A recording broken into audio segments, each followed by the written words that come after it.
Hi, my name is Vibhu Sakija, and this is my final self-assessment for my project on decolonizing Canadian literature. For my final assessment, I created a digital scrapbook called Who Gets to Tell the Story. The main purpose of my project was to examine whose voices have traditionally been included in Canadian literature and history, and whose voices have often been ignored, controlled, or misrepresented. I focused mainly on Indigenous experiences, especially the effects of residential schools, the loss of language and culture, and the importance of Indigenous people having control over how their own stories are told. I also connected the topic to the discovery of possible unmarked graves near the former Kamloops Indian Residential School.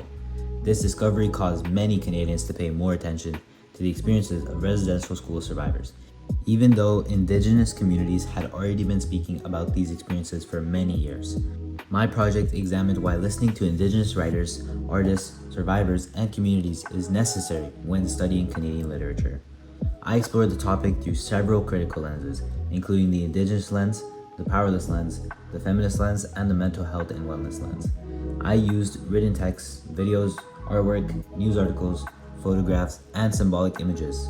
Some of my sources included Stolen Words, Jessie Thistle's memoir From the Ashes, Carrie Newman's Witness Blanket, Ginger Gosnell-Myers' TED Talk, Night by Elie Wiesel, and Malala's Magic Pencil. Each source helped me examine a different part of storytelling, identity, memory, and control. What I liked best about this assignment was that I had freedom to represent my ideas in a creative format. Most assignments in English involve writing an essay or answering questions in paragraphs. For this project, I still had to research, analyze evidence, and explain my ideas, but I was able to present the information through a digital scrapbook. The scrapbook helped me format and combine my written analysis with images, quotations, book covers, news stories, videos, and artwork. This made the assignment feel different from a regular essay. I could think about how the project looked, how the information was organized, and how each visual supported the writing beside it. I also liked that the assignment allowed me to connect several texts instead of focusing only on one book. Each source approached the idea of voice and identity differently. For example, Stolen Words showed how residential schools separated Indigenous children from their languages.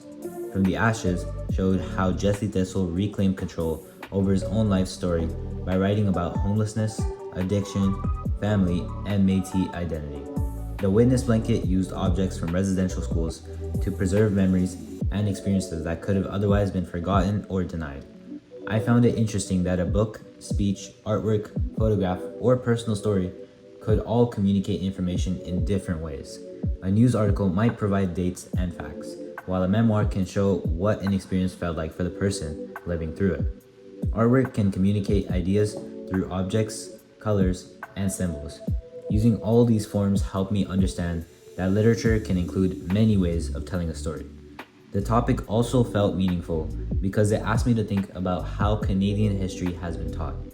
Many people learn history through textbooks or government records, but those sources do not always include the voices of the people who experienced the events. Decolonizing literature asks readers to question who created the information and whether the people being discussed were given a chance to speak for themselves. The part I most enjoyed was finding sources and deciding where each source fit within my critical lenses. I especially enjoyed working on the Indigenous lens before it connected most directly to my main topic. When I worked on the Indigenous lens, I examined how colonization and residential schools affected language, identity, family relationships, education, and the way Indigenous people were represented.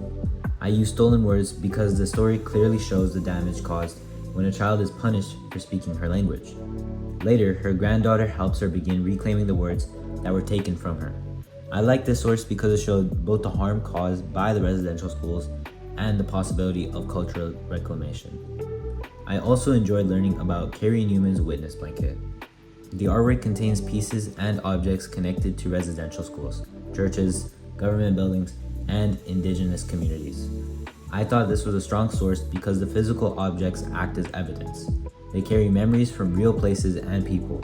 The artwork also allows survivors and communities to contribute to how the history is remembered. Choosing a visual element was another part I enjoyed. I tried to avoid including images only because they look good. I wanted each image to communicate an idea. For example, I used an image of a cracked mirror to represent damaged identity.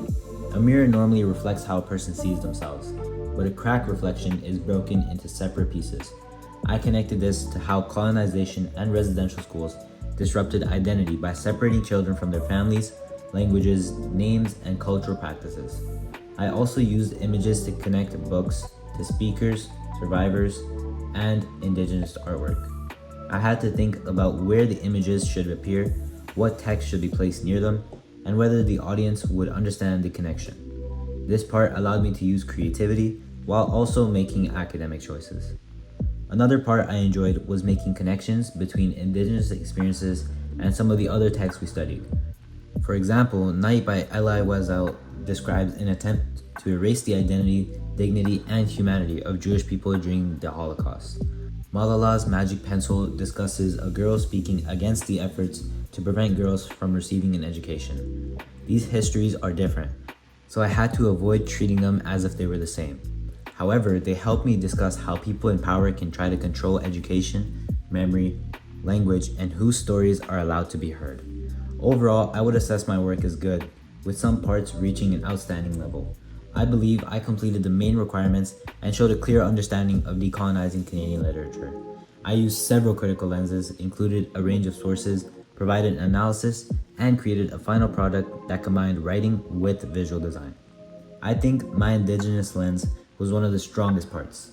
The sources connected directly to the topic, and I was able to explain my ideas such as cultural loss, reclamation, identity, and the right to control one's own story. I also think my use of symbolic images was effective because the images supported the ideas instead of distracting from them. My research was detailed, and I used different forms of media rather than relying only on one type of source. I included books, speeches, news articles, artwork, and images. This helped me show that decolonizing literature can happen through many forms of storytelling. However, I would not describe every part of my project as outstanding. Some pages contained a lot of information, which may have made them harder to read. A few explanations could have been shorter and more direct. There may have also been places where I repeated similar ideas under different lenses. My planning process could have been stronger as well. I completed the research and writing, but I sometimes made design decisions after writing too much content. This created extra work because I had to repeatedly shorten or rearrange sections. For those reasons, I think that good is the most honest assessment. I am proud of the amount of research and thought that I put into the project, but I can still identify areas that could improve. One thing I need to improve is planning the structure before I begin creating the final product. In this assignment, I sometimes researched and wrote a large amount before deciding exactly where everything would go in the scrapbook. For my next assignment, I should create a page-by-page outline first. For each page, I could identify the main point, the source or quotation, my analysis, and the visual element. This would help me see whether I was repeating an idea or including too much information before I started designing. I also need to improve how I edit my writing. Sometimes I repeat an idea because I want to make sure it is heard. However, repetition can make the writing longer without adding new information. During revision, I should ask whether each sentence gives the audience a new fact, explanation, or connection. Another area I can improve is checking citations while I am doing the research instead of waiting until the end. I should record all the MLA information as soon as I save a source. This would reduce the amount of time spent searching for publication dates, authors, image creators, and website titles later. I could also leave more time to practice presenting the final reflection. Writing and speaking require different sentence structures. A sentence that looks clear on page may sound too long when spoken. Reading the script aloud would help me find places where I need to pause, simplify the sentence, or improve the transition between ideas. One goal I would like to focus on is explaining complex ideas clearly without using more words than I need. I want my analysis to remain detailed, but I also want the audience to understand the point the first time they hear or read it. To work on this goal, I can begin each section with one clear main idea, and then I can provide evidence and explain exactly how that evidence supports the idea. This would make my work easier to follow and prevent me from moving between too many ideas in one paragraph. I also want to become better at choosing my strongest evidence. Using many sources can show research, but also every source needs enough explanation. In some cases, using fewer sources with deeper analysis may be stronger than including many sources quickly. I want to focus on selecting evidence that directly supports my argument and gives me something meaningful to explain. Another part of this goal is improving my spoken delivery. Since this is a podcast or vlog, I want to speak clearly and at a steady pace instead of rushing through the information.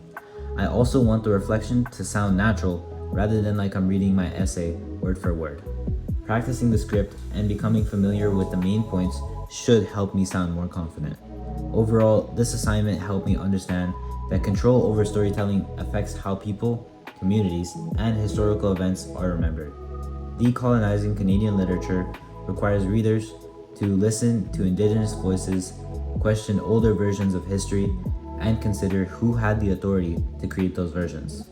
My project allowed me to explore those ideas through research, critical lenses, writing, and visual design. Thank you for listening to my Final Reflection podcast.